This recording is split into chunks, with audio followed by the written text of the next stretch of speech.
So ringing the bell. So that is something, again, in my clinical work, I had heard come up.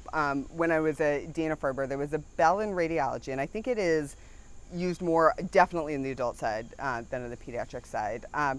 But some pediatric oncology clinics have bells like in their waiting room or things like that, and that wasn't something that we had really had. So I don't think I thought too much about it until actually Molly went through radiation as part of her treatment for the neuroblastoma, and then also for the as part of her transplant conditioning. And the one day that I did not go with her to the twice daily radiation because I was so tired, was her last day. And John, my husband, sent me a picture of her like 3/4 of the way asleep under the bell. And I kind of was like, okay, well, that, to me, that was like a nice signal about, the end of that part of treatment.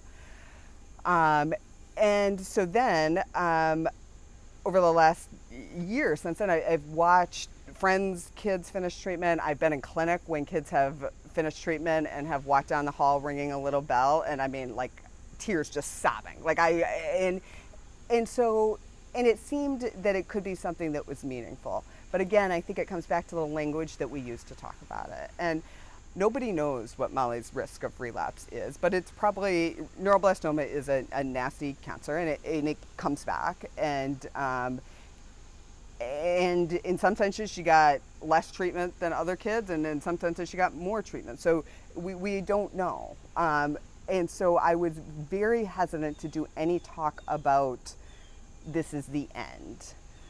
Because again, literal children. But at the same time, some of the other moms, especially the kind of other cancer moms that became my lifeline, were very helpful in reminding me, but we need to still celebrate, that this is something to celebrate. And so we ended up, our friends had a bell that they had used and some other families had used, and so we ended up doing it at her last clinic visit. I had built this up in my head to be a huge thing, and I was definitely crying, but she had no idea what it was. Like, she was more interested in the stickers below the bell. And her sister, that's what she was the most excited about. That it was really one of the first times her sister could come to clinic with her. And so we did that, but we also really tried throughout treatment to celebrate the little victories. And so she was on home IV meds for months that were brutal for all of us, and hooking and unhooking, constantly being accessed.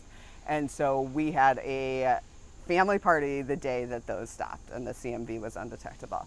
As part of her treatment protocol for 6 months, every 2 weeks, she would get daily injections for 2 weeks. She was amazing. It killed me every single time I had to do it. It was over 100 injections. And so her last injection, we had a no-shot party with ice cream cake and decorations. And so, I think that to me, it was, I very much appreciated them kind of people pushing back on me and saying, we need to celebrate these things. And so I think, again, it becomes a very individual decision for families. As a clinician, again, the caution I just always give is like I still will say, she's done with planned treatment. So we talk about, because again, we just don't know. And so, and I am probably now way more wary of it than other parents are going to be and other clinicians are going to be, just because, my numbers don't mean anything to me. The odds of Molly having these two different cancers is roughly 1 in 24 million at the same. And that's not even the two cancers at the same time. That's just the odds of having leukemia times the odds of having neuroblastoma. So numbers really, I love numbers and I love statistics. I'm a nerd, but these numbers don't mean anything to me. And so I think that is kind of how I chose to reconcile that wanting to celebrate and acknowledge it with also the unfortunate reality that it might not be gone.